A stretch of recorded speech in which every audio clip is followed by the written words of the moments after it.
চাপা পড়ে 2 জন নিহত হয়। হ্যালো প্রিয় দর্শক, সবাই কেমন আছেন? আশা করি অনেক অনেক ভালো আছেন। আজকের ভিডিওটি হলো ঈদের আনন্দে বাড়ি ফেরা হলো না আরও অনেকেরই। একটু দুর্ঘটনা, সারা জীবনের কান্না।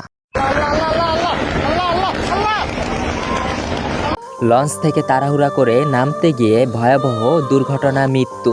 একটু ভাবুন, তাড়াহুড়া করে নামতে গিয়ে লাশ হয়ে বাবা মার কাছে ফিরে যাবেন, নাকি একটু দেরি হলেও জীবিত অবস্থায় তাদের বাসায় ফিরে যাবেন? সিদ্ধান্ত আপনার। যারা ঈদের ছুটিতে বাড়ি যাচ্ছেন, নিজ গ্রামে ফিরে যাচ্ছেন, আপনাদের কাছে অনুরোধ, তাড়াহুড়া করবেন না কেউ।